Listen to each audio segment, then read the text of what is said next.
26 del Evangelio según San Mateo, capítulo 26, el versículo que vamos a leer es el versículo número 17 en adelante, que nos dice la bendita palabra del Señor. El primer día de la fiesta de los panes sin levadura, vinieron los discípulos a Jesús, diciéndole: ¿dónde quieres que preparemos para que comas la Pascua? Y él dijo: id a la ciudad a cierto hombre y decidle: el maestro dice, mi tiempo está cerca, en tu casa celebraré la Pascua con mis discípulos. Y los discípulos hicieron como Jesús les mandó y prepararon la Pascua. Cuando llegó la noche, se sentó a la mesa con los 12 y mientras comía dijo: de cierto os digo que uno de vosotros me va a entregar. Y entristecidos en gran manera, comenzó cada uno de ellos a decirle: ¿soy yo, Señor? Entonces él respondiendo dijo: el que mete la mano conmigo en el plato, ese me va a entregar. A la verdad el Hijo del Hombre va según está escrito de él. Mas ay de aquel hombre por quien el Hijo del Hombre es entregado. Bueno le fuera a ese hombre no haber nacido. Entonces respondiendo Judas, el que le entregaba, dijo: ¿soy yo, maestro? Le dijo: tú lo has dicho. Amén. ¿Pueden tomar su asiento, hermanos y hermanas, por favor? Estamos, hermano y hermana, ya en los días finales de el ministerio en vida del Señor Jesús. Y aunque el Señor, hermano, ya había anunciado a sus discípulos que se iba a celebrar la Pascua y que Él iba a ser entregado para ser muerto, esto, hermano, había causado una gran tristeza en los discípulos. Una gran tristeza porque realmente, como dice la palabra, hermano, aunque ellos no lo entendían a plenitud, pero sin embargo, hermano, estaba aquello, ¿verdad? Tristeza albergaba sus corazones, incertidumbre, bueno, ¿qué va a ser? ¿Cómo va a ser? ¿Quién va a ser? ¿Qué le va a pasar? ¿Cómo es que lo van a crucificar? ¿Qué es lo que van a hacer? Sin embargo, el Señor, hermano, ahora pues, tal como la profecía lo dice y como Él lo dijo, hermano, que en los días de la celebración o el inicio de la celebración de la Pascua, se iba al segundo día, hermano, ser apresado. Ahora el Señor, hermano, va a pasar Él prosigue la vida, ¿verdad? Él prosigue su enseñanza con sus discípulos. Y hermano, va a compartir con ellos lo que usted y yo conocemos como la última cena, ¿verdad? La última cena del Señor con sus discípulos. Y bueno, realmente hay muchas cosas, porque si aquí pues el tema principal en esta porción bíblica es, hermano, la institución de la cena, ¿verdad? O la Pascua, la institución de la Pascua. Sin embargo, aunque la Pascua, la celebración de la Pascua, hermano, que se dejó de celebrar por algún tiempo, hermano, que Dios se apartó de los judíos y se volvió a restablecer, hermano, cuando se restableció de nuevo, hermano, los muros en Jerusalén y parte de la ciudad fue restaurada cuando volvieron de la cautividad. Se volvió a restablecer entonces, hermano, el culto a Dios, el servicio a Dios en el tabernáculo y por supuesto la celebración de las fiestas que el Señor ordenó para el pueblo de Israel. O sea, no para nosotros, para el pueblo de Israel. Entonces, hermano, la Pascua, hermano, ya se había vuelto ya una ceremonia, porque recuérdese que era la celebración de la salida de Egipto. Esta era la celebración de la Pascua, ¿verdad? La celebración de la salida de Egipto. Pero, hermano, algo interesante, porque cuando dice vamos a celebrar que vamos a salir de Egipto, y entonces Dios les ordena, entonces, hermano, el cocer, hermano, un cordero sin mancha, al cual se le llamaba el cordero pascual. Y Dios le ordena a Moisés, hermano, cocinarlo de tal manera, hermano, que eso les haría recordar siempre, hermano, sus 430 años de cautiverio en Egipto. Y entonces por esa razón es que, hermano, el cordero debía de cocerse con hierbas amargas. O sea que comer aquello, aunque podía hueler muy bien, hermano, realmente el sabor del cordero, hermano, era amargo. Pero era para que ellos recordaran los 430 años de amargura que ellos habían vivido en Egipto. Y entonces ya se había puesto, como le digo, hermano, ya una ceremonia donde se ocupaban, bueno, específicamente 4 tipos de vinos. Se ocupaba pan sin levadura, el cordero, por supuesto, sin mancha. Y una salsa, como una pasta, hermano, que conformaba de frutas y otras cosas, hermano, pero que eso, hermano, quedaba como algo pastoso, ¿verdad? Algo pastoso. Y entonces con el pan sin levadura ellos, hermano, lo rociaban ahí con esa pasta y se lo comían, porque esa pasta les hacía recordar, hermano, el material que ellos usaron por 430 años para cocer ladrillo. Ese era el propósito de Dios. Y entonces los judíos celebraron, como les digo, la Pascua, vamos a decir, sin contar con hermano, con ese paro que se dio de celebración, pero eran, hermano, ya miles de años celebrándola. Pero ahora, hermano, va a cumplirse la promesa de Dios, hermano, de que lo que en figura ellos habían venido celebrando por años, hermano, ahora se iba a hacer realidad ante sus ojos, cuando, hermano, ahora quien proveería el cordero pascual sin mancha sería Dios. Y que ese cordero, hermano, iba a limpiar, hermano, porque la Pascua significaba también, hermano, salvación. Eso significaba, librar de la muerte, porque se recuerda que de la sangre del cordero, ellos tenían, hermano, que en los dinteles, en los marcos de las puertas, tenían que rociar la sangre de ese cordero, para que cuando el último de los juicios que Dios mandara sobre los egipcios, que era la muerte de todo primogénito en Egipto, hermano, pasara el ángel de la muerte, hermano, y viera, hermano, sangre en un hogar, en una casa, dice que el ángel de la muerte pasaría de largo y no dañaría a los que estuvieran en esa casa.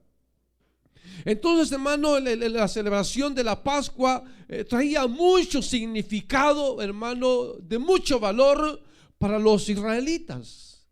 Pero ahora, hermano, Dios es el que provee al cordero. Y con esta sangre, hermano, Dios va, hermano, eternamente a salvar a los que por la fe nos acercamos a Dios a través de Jesucristo. A través de Jesucristo. Entonces, como le digo, para los judíos se había vuelto una ceremonia, ¿verdad? De ciertos vinos, el pan sin levadura, el cordero con, hermano, aquellas hierbas amargas. Entonces, para ellos, hermano, era algo especial, porque también se cantaban seis salmos, del 113 al 118. Cantaban esos salmos, hermano, y como era una ceremonia, tomaban una copa de vino, tenían que lavarse para purificarse, luego pasar a otra cosa, así hasta que terminaba la ceremonia. Sin embargo, ahora el Señor Jesús, hermano, la va a compartir con ellos. Pero ya el Señor, aunque sí ocupan el cordero pascual, las hierbas amargas, la pasta, el pan sin levadura, todo ello. Pero Dios mismo, hermano, ahí va a agregar lo que nosotros conocemos, hermano, como el lavamiento de los pies, ¿verdad? Porque recuerden que ellos peleaban mucho por tener el poder, por quién iba a ser el mayor cuando el Señor ya no estuviera, ¿verdad? Entonces el Señor les quería enseñar a ellos humildad, quería enseñarles a ellos que, hermano, Él quería que se sirvieran los unos a los otros, y que si uno quería ser mayor entre todos, ese tendría que ser el que les sirviera a todos. Y entonces el Señor, en señal de humillación, hermano, a ellos dice que, hermano, se ciñe la toalla, hermano, y les lava los pies, que es durante la, hermano, última cena. Y hermano, lo que Dios estaba haciendo ahí, como le digo, hermano, instituyendo, hermano, una nueva enseñanza para la iglesia.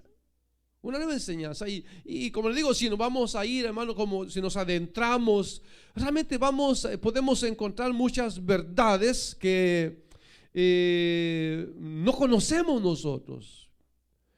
O aplicamos, hermano, a nuestra vida tradiciones que, hermano, no tienen una base sólida cristiana, sino que solamente, hermano, son tradiciones que los hombres han, hermano, impuesto, por así decirlo, a los mismos hombres.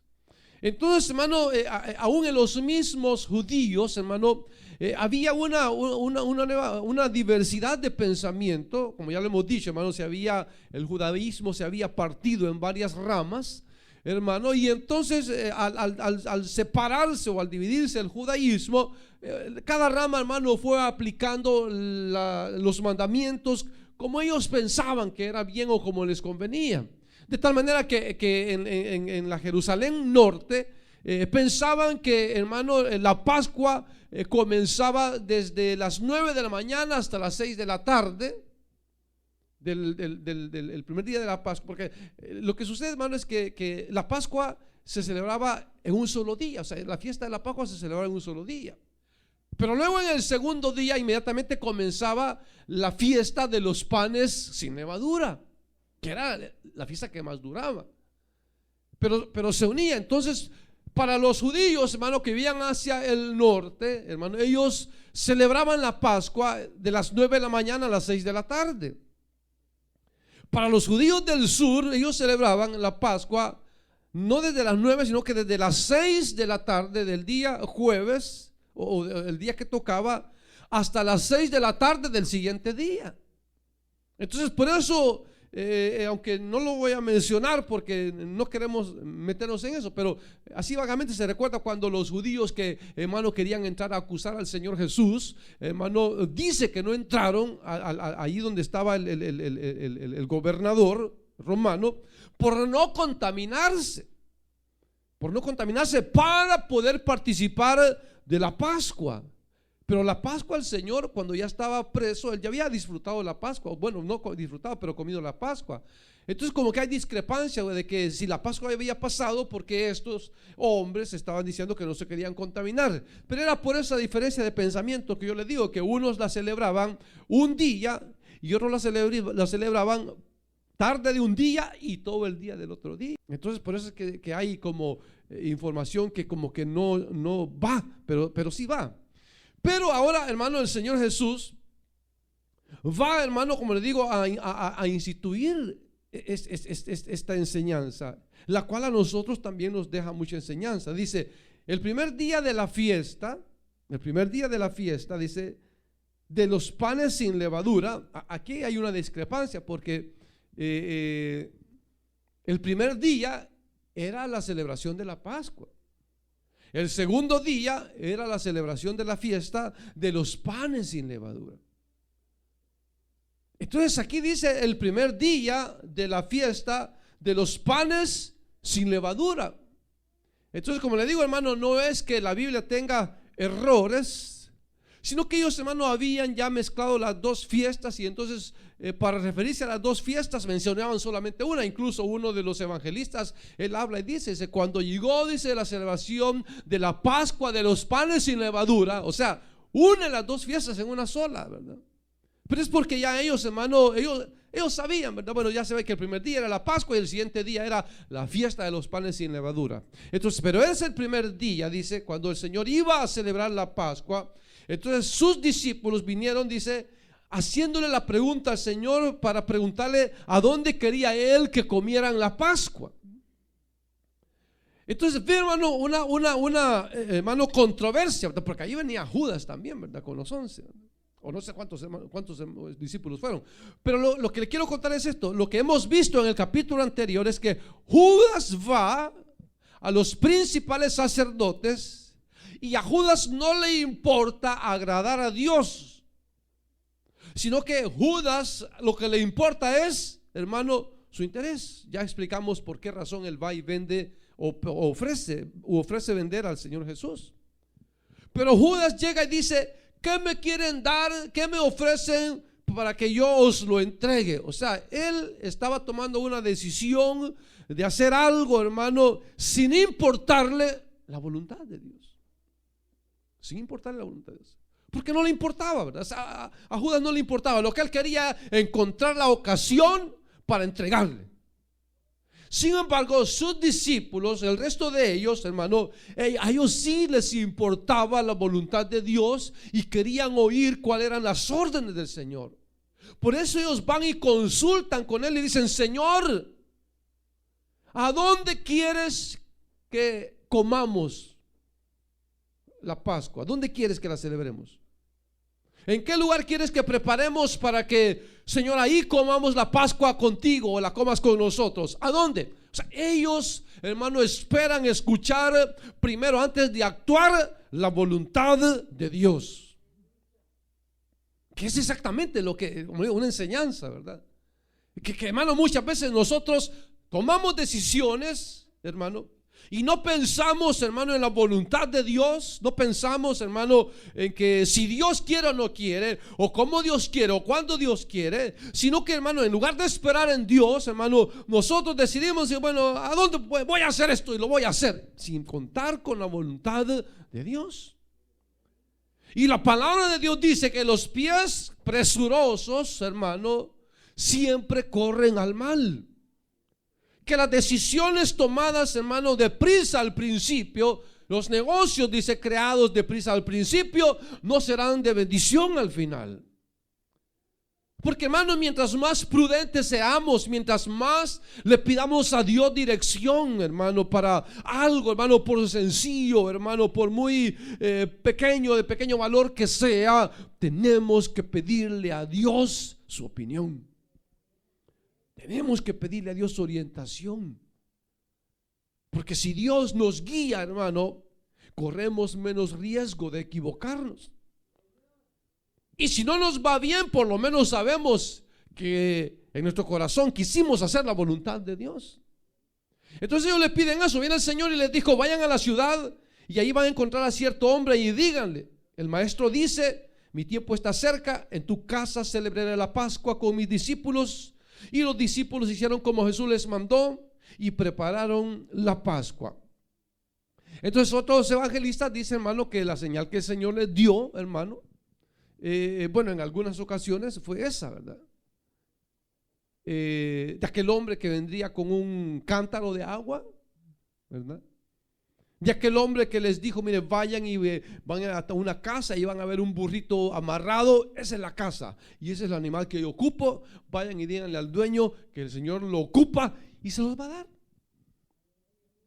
Entonces los discípulos ya estaban acostumbrados a eso, de que cuando ellos le preguntaban al Señor, o cuando Él les decía, hermano, les daba instrucciones, eso era seguro. Entonces yo le dice: Señor, lo que tú digas, a donde tú quieras. Y él dice: vayan a este hombre y díganle estas palabras. Y ellos van y le dicen exactamente las palabras que el Señor les dijo. Pero es bien importante, ¿verdad?, que ellos fueron y dijeron exactamente lo que el Señor les había dicho. Ellos no fueron e inventaron, ¿verdad?, sino que ellos fueron y dijeron exactamente lo que el Señor les había dicho. Porque ya Dios le había hablado a ese hombre seguro. Y Dios le dijo a ese hombre: mira, van a venir mis discípulos y te van a decir estas palabras. Y entonces tú harás esto, esto, esto y esto. Y ellos van, hermano, y encuentran al hombre. Y entonces, hermano, dice que llegaron, hermano, y los discípulos hicieron como Jesús les mandó y prepararon la Pascua. O sea, ellos, todito estaba saliendo bien, todito iba bien, hermano. Ellos fueron a comprar las especies o las hierbas. Fueron a comprar, hermano, la preparación, hermano, y prepararon todo. Y ya está todo. Entonces cuando llegó la noche, dice, se sentó el Señor a la mesa con los 12. Entonces fíjese, yo ya leí, ¿verdad? Y usted ya escuchó. Y usted escuchó normal. ¿Usted escuchó normal? Cuando yo dije, cuando llegó la noche, se sentó a la mesa con los 12. ¿Qué ve de raro usted? ¿O qué oye de raro? Nada. Porque a simple vista, hermano, como le digo, hay cosas que, hermano, no las vamos a notar. Pero que si nosotros somos cuidadosos y, hermano, indagamos, leemos, cruzamos por aquí, por allá, a modo de orientarnos un poco más, realmente, hermano, no es exactamente eso lo que pasó. No es exactamente eso lo que pasó. Sino que, hermano, es otra cosa. Por ejemplo, hermano, hablando de esto, ¿cuántos de ustedes han visto cuadros, el que le llaman de la Santa Cena? ¿Cuántos de ustedes lo han visto? Y ven exactamente lo que estamos leyendo, ¿verdad? Vemos eso, que el Señor está sentado y que sus discípulos están unos aquí y otros aquí. Eso es lo que vemos. Pero, ¿usted sabe quién pintó ese cuadro? ¿Ah? Ajá. Leonardo da Vinci. Él lo pintó. ¿Y sabe qué era él? Era católico. Entonces, claro, si él era católico, él iba a hacer algo, hermano, que fuera de acuerdo a sus creencias religiosas. Pero como un hombre inteligente, si él se hubiese dado el tiempo de investigar lo que realmente pasó, hermano, ese cuadro sería totalmente diferente. Totalmente diferente. ¿Por qué? Porque donde dice que él se sentó con sus discípulos, realmente el griego no dice eso, sino que el griego dice se recostó. Se recostó. Y en una mesa no se puede recostar la persona. Puede, tal vez, porque uno tal vez puede así, tal vez, ¿verdad? Se está recostando sobre la mesa. Pero es más fácil recostarse, voy a decirlo, sobre un sofá que sobre una mesa, ¿verdad? Es más fácil. Entonces es lo que sucedía, hermano, de que los judíos, hermano, recuerden que era una nación pobre, y entonces no todas las personas, hermano, tenían la capacidad de construir casas. Pero los que construían casas, hermano, las hacían de dos niveles. Lo que se conoce como el aposento alto, donde se habla del apóstol Pedro, que él estaba, dice, en el aposento alto orando, en una casa del Simón Curtidor. Hermano, entonces ellos, la parte de arriba de las casas, ellos nunca las ocupaban, sino que siempre las ocupaban para dar albergue, hermano, a los visitantes, a los extranjeros, a los que ellos recibían. Esa es la manera que ellos recibían. Y entonces cuando venían esas celebraciones, esas celebraciones especiales, ellos no usaban, hermanos, si usted se recuerda, ellos no usaban mesa. Ellos se sientan, cruzan sus piernas y en el piso ponen la alfombra y ponen la comida. Están cada uno rodeados, hermanos rodeados, y están agarrando la comida. Usted ha visto películas, hermano, donde salen como los emperadores, que salen allí, sale el emperador sentado, pero sale la emperatriz a un lado como en un cobancito, que se ve bien cómoda, ¿verdad? Y que están los soplándola, ¿verdad? Y solo abre la boca y le tiran la uvita, va. Pero abajo de esos cobanes, o como le quiera llamar, hermano, había como una especie de gradas alfombradas, a donde las doncellas estaban ahí como recostadas, haciéndole las uñas, hermano, dándole cariñito ahí a las princesas. Es exactamente lo que ellos usaban. Ellos usaban mesas, hermano, como de este tamaño, de este alto, mesas así. Entonces usaban eso como mesa, hermano, y entonces lógicamente que para accesar a la mesa ellos tenían, hermano, que estar a la misma altura para poder, hermano, sentarse, y entonces ellos se quedaban como recostados en la mesa y les quedaba un nivel así, y ellos estaban entonces cogiendo el alimento. Por eso es que Juan estaba sentado al Señor y él estaba recostado en el pecho del Señor, y allí estaban comiendo, ¿verdad? Y estaban comiendo. Eso es lo que hacían ellos. Entonces el original dice que el Señor se recostó. Eso es lo que él hizo cuando estaba servida la mesa. Él se recuesta, hermano, y comienzan a comer con sus discípulos. Entonces, hermano, como le digo, hermano, Da Vinci, por ser un católico romano, él hizo, hermano, lo que a él le dijeron que era, ¿verdad? O lo que la Vulgata Latina decía, ¿verdad? Pero como le digo, si hombres de tanta inteligencia se dieran el tiempo, hermano, de escudriñar, se dieran cuenta que hay muchos errores religiosos que nosotros muchas veces como cristianos creemos que no tienen base bíblica doctrinal. Pero como venimos, hermano, de naciones idólatras, entonces la tradición nos ha dicho que esas cositas son de Dios. Y hay muchos cristianos. Yo he llegado a casas de cristianos con el cuadro de esa Santa Cena en su casa. O sea, sin agravar algún presente aquí que la tenga, ¿verdad? ¿Sí? Pero si la tenemos y creemos que eso es por ignorar, hermano, datos, hermano, información que es importante para nosotros. Que es muy importante. Porque lo que es el lavamiento de pies, como le digo, aún iglesias cristianas le dan otra interpretación. Le dan otra interpretación, la cual la Biblia no le da, ¿verdad? Pero sin embargo, hermano, cuando somos, como le digo, tal vez no tan cuidadosos, pero sí, hermano, curiosos, y queremos escudriñar un poquito más de lo que ahí a simplemente vista nos dice, le aseguro que vamos a encontrar algo más. Vamos a encontrar algo más. Porque aquí dice que el Señor se sentó. No se sentó, Él se recostó en esa, no se llamaba mesa, no sé cómo se llamaba, tabán, no sé cómo se llamaba, le podemos decir. Pero luego dice, hermano, y mientras comían, dijo, de cierto os digo que uno de vosotros me va a entregar. O sea, eso nunca se los había dicho. Les había dicho que iba a morir, que iba a ser crucificado, que iba a ser escarnecido por los ancianos, pero no les había dicho quién lo iba a entregar. Y ahora el Señor les está diciendo, hermano, que uno de ellos, de los 12, lo va a entregar. Ellos estaban tristes, mas lo que ahora el Señor Jesús les dice los entristece más, porque allí dice, hermano, y entristecidos en gran manera. Mira, una gente puede estar triste, ¿verdad? Y usted puede decir, está triste el hermano, algo le pasa. Pero cuando una persona está entristecida grandemente, se le nota, hermano. Dice, no, dice, es grande el problema, porque así se le ve bien triste al hermano.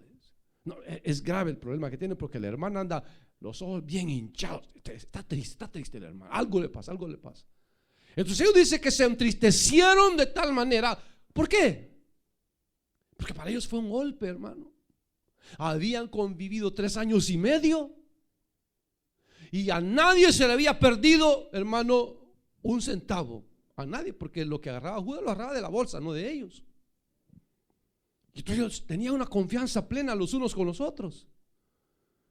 Y una confianza plena, hermano. O sea que ellos decían, bueno, si el Señor nos ha escogido, es porque nosotros somos de lo mejor. Si Dios nos ha elegido como sus discípulos, es porque somos calidad de hombres rectos. Y ahora viene el Señor y les dice, en medio de ustedes hay un traidor. Usted pudiera imaginarse que al hermano o la hermana que tiene a la par es un traidor o traidora. Si cuando ve, es que cara de angelita tiene. Si que este parece ángel de Dios. Porque, hermano, muchas veces a nosotros no nos cabe en la mente, en el corazón, de que alguien que diga amar a Dios puede ser un traidor. Y por eso, hermano, la gente se escandaliza, ¿verdad? Y la gente dice, no, ¿cómo puede ser? Siendo cristianos, ¿cómo pueden hacer eso? siendo predicadores. ¿Cómo pueden robar? ¿Cómo pueden hacer esto? Si son hombres de Dios que uno confía en ellos, hombres que conocen la palabra, ¿cómo pueden entonces, conociendo la palabra, cometer esa clase de sinvergüenzadas? Y entonces la gente, hermano, se admira y se escandaliza de que gente que dice ser cristiana y amar a Dios, hermano, haga cosas, hermano, tan escandalosas. Pero nosotros como cristianos no debe escandalizarnos. ¿Por qué? Porque ya el Señor mostró que es posible que gente que dice que ama a Dios, que le sirve a Dios, hermano, de un día para otro nos salga con una pata más larga, dicen. No es de extrañarse. Entonces dice, no, mire, yo puedo creer que mi vecino, porque es un gran borracho. Yo podría creer que mi primo, porque ese es un ateo. Yo podría creer de mi cuñado, porque ese no cree en nadie. Pero de un cristiano que haga eso, yo no puedo creerlo. Pues yo sí. Yo sí. Y si a mí me dicen, mire, ¿usted sabe quién es el hermano fulano? El siervo de Dios. Sí, lo conozco. ¿Sabe lo que hizo? ¿Qué hizo? Esto, esto y esto. O sea, a mí no me debe causar tal vez tristeza por el error, por la falta, por el pecado, por el daño que se hace a la obra y a las personas, pero no debe de admirarme de que alguien, como le digo, hermano, que dice amar a Dios, haga cosas tremendas. Entonces los discípulos, ellos nunca pensaron que de entre los 12 iba a salir el traidor. Y el problema es que no sabían quién era. Porque todos sentían que eran sinceros con Dios. Mire, Pedro pues hasta juró. Y dijo, Señor, aunque mis 11 consiervos te dejen, yo mi vida pondré por Señor. Y le dijo el Señor, Pedro, mejor cállate, le dijo. Porque antes de que el gallo cante 2 veces, tú me vas a negar 3 veces a mí. No, Señor, eso no te lo creo, Señor. Eso no puede ser, porque yo me conozco y yo sé que negarte a ti jamás, Señor. ¿Y lo negó? No lo negó. Por bocón. Por tener un exceso de confianza que es peligroso, hermano.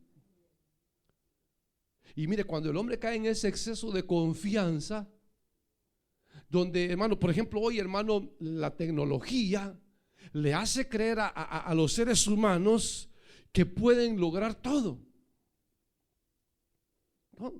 Y yo no sé si usted tiene acceso a un programa, yo lo he oído mencionar, pero no sé el nombre exactamente, pero cuando se abre ese programa le dice, hermano, al que está ahí, hermano, abriendo el programa, le dice, ¿hasta dónde quieres llegar hoy?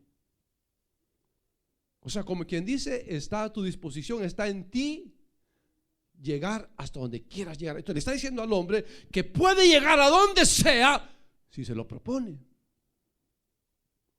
Si se lo propone. Entonces el hombre, hermano, hoy ha caído en un exceso de confianza, donde el hombre, hermano, se ha hecho esclavo de la tecnología y cree que la tecnología es su mejor amiga, hermano. Y el hombre cree que puede lograr todo con la tecnología y se siente superhombre, ¿verdad? Supermacho. Y cree que todo lo puede lograr. Y ese exceso de confianza hace llenarse al hombre, hermano, de un orgullo que le hace olvidar a Dios. Sin embargo, a los discípulos, ellos no estaban, hermano, o sea, cuando ellos oyeron eso, ellos se entristecieron. Porque cada uno comenzó a preguntarle, Señor, ¿seré yo? O sea, tenían miedo, decían, ¿cómo puede ser que yo le pueda fallar a Dios? ¿Cómo puede ser? Y estaban tristes. Y entonces decían, Señor, con miedo, con un temor reverente, Señor Jesús, Señor, ¿seré yo? Como esperando que dijera el Señor, sí. No le dijo. Y luego el otro, Señor, ¿seré yo? Y lo miraba el Señor, no le decía. Fíjense. Pero es porque en ellos había eso, hermano, que es bueno, hermano, tener siempre un temor en nuestra vida, hermano, de hacerle daño a Dios, de ser, hermano, de hacer algo que dañe, hermano, a otras personas, en ese caso a Dios mismo, hermano, eso debe de haber siempre en nosotros, hermano. ¿Por qué?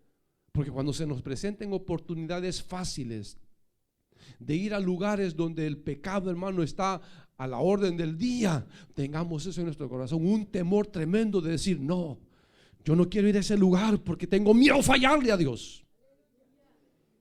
Gracias por invitarme a su pachanga, pero no puedo ir porque tengo miedo que si voy ahí, como ser humano, puedo fallar y fallarle a mi Dios. Mejor no voy. Ahí le mando el regalo, pero no voy.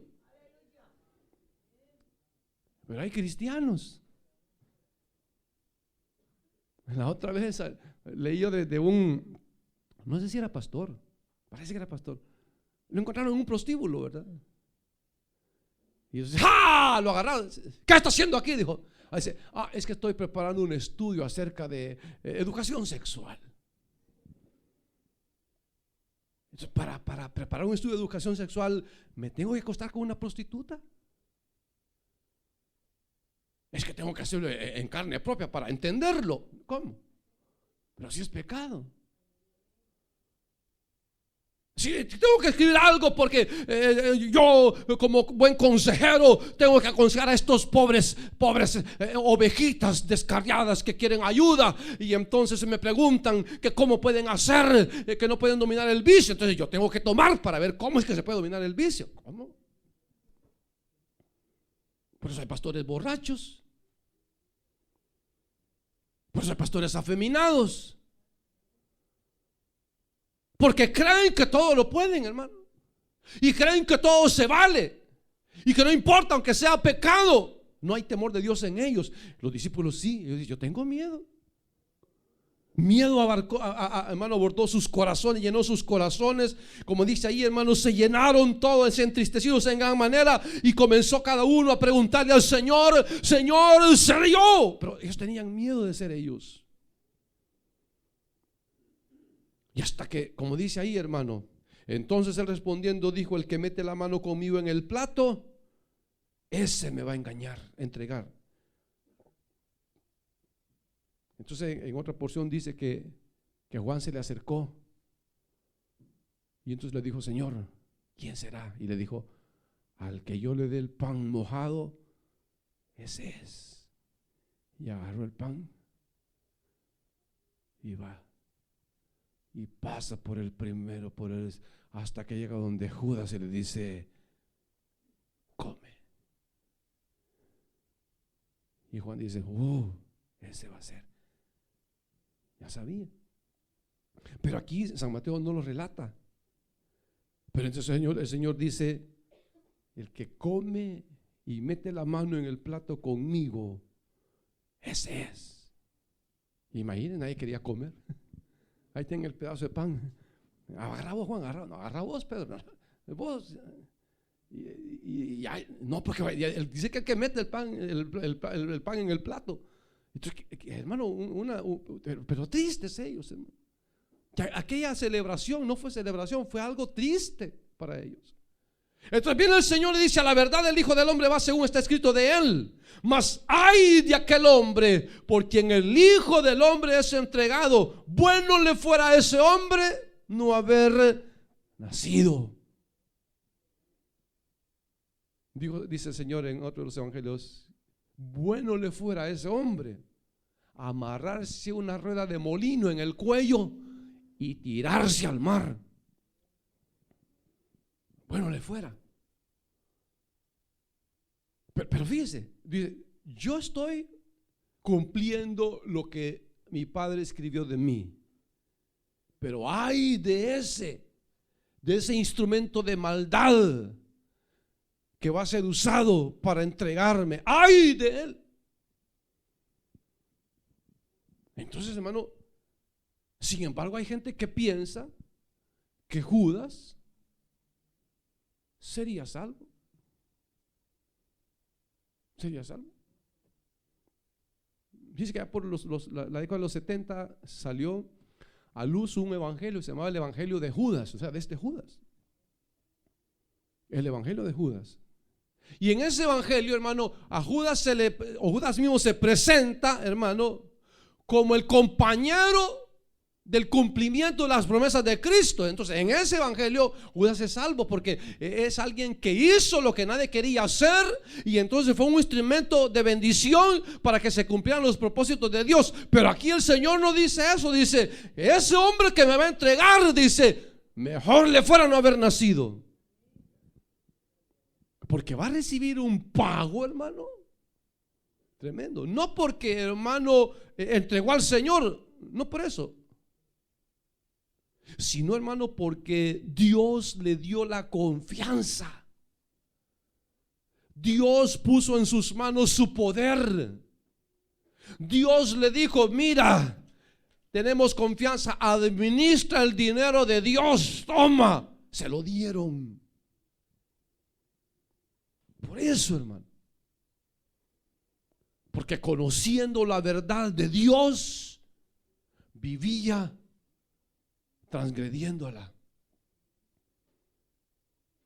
Porque hay gente, que espero que no haya nadie aquí, hermano, que están cometiendo pecados y dicen amar a Dios, y dicen creer en Dios. Pero el Señor en su palabra dice que tarde o temprano el hipócrita será descubierto. O sea, Judas, tarde o temprano todos se dieron cuenta que era Judas. Todos se dieron cuenta que él era el traidor. Tarde o temprano fue descubierto, y su maldad lo llevó a la muerte, tarde o temprano.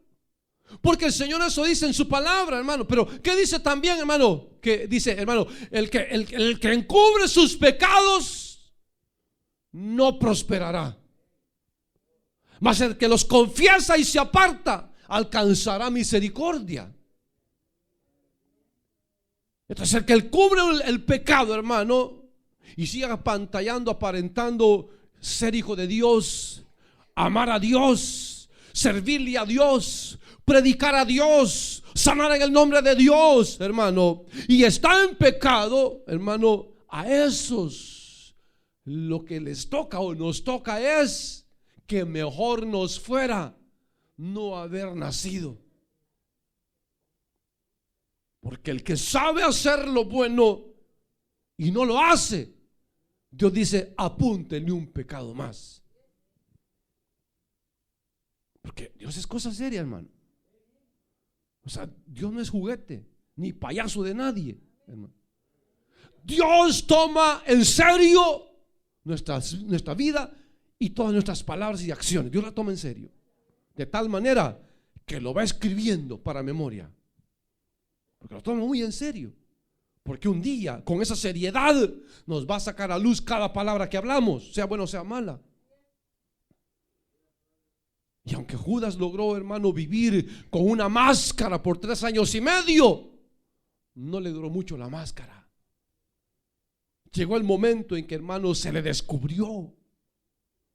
Llegó el momento, hermano, en que Dios evidenció lo que había en su corazón. Entonces, hermano, si a usted le han decepcionado a alguien que dice ama a Dios, que dice que le sirve a Dios, y le ha decepcionado, mire, no se decepcione, porque eso puede pasar. Usted puede decir: no, yo hubiera preferido que uno de la calle me traicionara a que este hermano me traicionara. ¿Puede pasar? ¿De qué puede pasar? Puede pasar. ¿Y qué vamos a hacer si pasa? Simplemente, hermano, saber que el Señor mismo experimentó eso. Él mismo lo experimentó. Y Él dijo: no todos son hijos de Dios. No todos son de Dios. Hay aquí uno que es hijo del diablo. El Señor lo dijo. Y entonces, después que todos hubieron preguntado, mire, hermano, hasta dónde llega la desfachatez del pecador, que aunque está en pecado, se hace como que no está en pecado. Porque hay gente que así es, hermano. Hay gente que se le descubre el pecado y lo niega. Y lo niega. Así, dice, hermano, nos han contado que usted anda haciendo esto. ¿Quién? Yo no ando haciendo nada. Hermano, nos han dicho que usted anda haciendo esto. ¿Quién? Yo no ando haciendo nada. Tenemos testigos, tráiganlos. Y llegan los testigos. Aquí está, sí, hermano, tal día, a tal hora. Usted andaba en el carro tal, a tal hora, se metió a tal lugar, con tal persona, hizo esto y esto. Dice, no, yo no soy. Esa es mentira de ustedes, yo no soy. Y lo niegan, hermano. Y lo niegan, y lo niegan, y lo niegan, sabiendo que lo están haciendo, lo niegan. Pero al que encubre su pecado, no va a prosperar. Dios lo va a oprimir, como dice el salmista David en el Salmo 32. Dice que será sobre la mano de Dios sobre él, y su verdor se convertirá en sequedades de verano. Y fue la mano de Dios sobre mí todo el día, y no pude vivir mientras callé mi pecado. Mi alma se secó, dijo. Mientras cayó su pecado, su alma se secó. Hasta que él confiesa su pecado, Dios le muestra su misericordia y lo perdona. Pero mientras no lo confesó su pecado, la mano de Dios era contra él día y noche. Día y noche. Porque el que es hijo de Dios, Dios no lo va a dejar en paz si no está obrando bien. Sin embargo, Judas dijo, ya todos preguntaron, y si yo no le pregunto, van a decir que yo soy. Yo le voy a preguntar, Dios también. Y le dijo, Señor, no le dijo, ¿soy yo maestro? Y en ese momento el Señor, sin tapujos ni nada, le dijo, tú lo has dicho. Tú lo has dicho. Otros evangelios, hermano, hablan de eso, ¿verdad? Como le digo, de que Juan preguntó y el Señor le dijo. Entonces Juan sabía, pero los otros no. Y entonces cuando el Señor le dijo a Judas, lo que ha de hacer, hazlo pronto. Ellos pensaron que el Señor, porque ahí dice que ellos pensaron que el Señor se refería a llevarle pan a los pobres. Pero lo que el Señor le estaba diciendo, si me vas a traicionar, ve y hazlo ya, para que se cumpla la palabra. Ve y hazlo ya. Quítate la máscara, ya quién eres, que no eres de Dios, sino que eres de los otros, pero ya. Porque, hermanos, si nosotros andamos jugando con las cosas de Dios, puede ser que la mano de Dios sea pesada contra nosotros día y noche, y nos va a secar Dios, y nos va a oprimir, y a lo mejor nos va a matar si no nos arrepentimos. Entonces no esperemos llegar, hermano, a eso, decir, no, yo estoy bien, no, yo estoy bien, y se está muriendo y sabe que Dios lo está oprimiendo, pero no quiere dar su brazo a torcer, hermano. A muchos así Dios lo que hace es, no quieres, entonces te mueres, y los mata. Y a algunos les da la oportunidad de arrepentirse, de reconciliarse, más a otros no. Entonces no alberguemos la esperanza de decir, no, voy a vivir como quiera, y en el lecho de muerte, allí me reconcilio. Pero el problema es que no sabemos si Dios nos va a dar la oportunidad de reconciliarnos. No lo sabemos, hermano. Si Dios nos va a dar esa oportunidad, y Dios, hermano, al ver que no nos arrepentimos, ni nos da la oportunidad de arrepentirnos. Entonces, hermano, ante ese entristecimiento, hermano, agudo de los discípulos, hermano, es bueno, como le digo, porque ante ese sentimiento, como le digo, de prudencia, de poder, hermano, lo mejor que podemos hacer es eso, ¿verdad? Que en nuestro corazón siempre tengamos ese temor de que le podemos fallar a Dios. Está bonito el lugar, pero si voy, le puedo fallar a Dios. Mejor no voy. Está bonita la muchacha y el lugar donde me ha citado, nadie se va a dar cuenta, pero si voy, le voy a fallar a Dios. Está guapo el hermano y se ve con buenas intenciones, y a donde me ha citado es un lugar bien bonito que casi nadie frecuenta, pero si voy a ceder, mejor no voy. Y eso es lo que Dios quiere, hermano. Que sepamos que somos polvo, que somos, hermanos, débiles, que con cualquier cosa, hermanos, cedemos. Entonces, como somos así, mejor no nos movamos del lado de Dios. Agarrémonos de Dios. Así como los niños, ¿verdad? La mamá se va y le agarran la falda y la mamá, y ahí van los niños detrás de la mamá. No se les sueltan, ¿verdad? Así, hermano. Agarrémonos de Dios donde vayamos. Agárrese de Dios. Y donde esté usted, agárrese de Dios. Y ve ahí la tentación y dice: aleluya, Señor, no me suelte, Señor. No me suelte, Señor. Y aquí, hermano, se le presenta otra oportunidad. Dice: no, Señor, no me suelte. No abra mi boca, Señor. No abra mi boca, no abra mi boca. Y agárrame, Señor. No me sueltes, Señor. Porque tengo miedo fallarte, Señor. Tengo miedo. No me sueltes. Y agarrado de Dios ahí, no se suelta. Y va en el carro, y aunque va agarrado el timón, pero va agarrado de Dios. No me sueltes, Señor, por favor, no me sueltes, Señor, no me sueltes. Porque tengo miedo fallarte, Señor, no me sueltes. No dejes que cruce donde no debo cruzar. Que vaya a mi casa, que vaya donde debo. Estoy seguro, Señor. No me sueltes, no me dejes, no me desampares. Y ahí, con un miedo, eso es lo que Dios quiere. Y hay que digan que somos unos medrosos, que lo digan. Que somos unos chillones, que lo digan, hermano. Pero mejor es llorar por sentir la presencia de Dios y no llorar de borracho nuestras desgracias, ¿verdad? Mejor llorar por causa de Dios y no llorar por causa de las desgracias humanas. Dice: deme otra cantinera. ¿Cuántas llevo? Ya perdió la cuenta. Las mujeres, por ellas aunque mal pague. Por una mujer voy a perder la cabeza, yo me voy a emborrachar. Por una mujer me voy a herir, a cortar las venas. Por una mujer me voy a dar un balazo en la sien. Por una mujer. Bueno, tal vez loco, pero no. Loco sí, ¿verdad? Puedo hacerlo, pero en mi juicio cabal no. Porque sobre eso hay algo que vale más que esa mujer. Sobre ese dinero hay algo más que vale sobre ese dinero. Sobre ese placer hay algo más que vale más, mucho más que ese placer temporal. Hay algo más. Y me quedo con Dios y no me muevo porque tengo miedo a moverme y fallarle a Dios. Amén, hermano. Entonces, eso es lo que Dios quiere, hermano. Que veamos el verdadero significado de las cosas. De por qué Dios lo hace, cómo lo hizo, cuál es la enseñanza, para qué la enseñanza, para que nosotros, hermanos, tomemos ejemplo de ellos. Y de Judas, si quiere, tome ejemplo de Judas, para que veamos cuál fue su fin. Y ejemplo de los grandes hombres de Dios. Amén, hermano.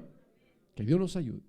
Padre nuestro que estás en los cielos, en el nombre poderoso de Jesucristo, te damos muchas gracias por tu grande amor y misericordia. Gracias, Dios nuestro, porque eres bueno, porque nos has guardado, Señor, hasta el día de hoy, porque nos has librado de la tentación, Señor, y porque aún algunas veces, Señor, te hemos fallado, pero tú nos has dado otra oportunidad, Señor. Por eso, Señor, siempre queremos estar cerca de ti, siempre queremos venir a ti, Señor, porque te hemos fallado y tú siempre nos has perdonado, Señor. Gracias, Dios bueno. Gracias, Señor del cielo, por estos hombres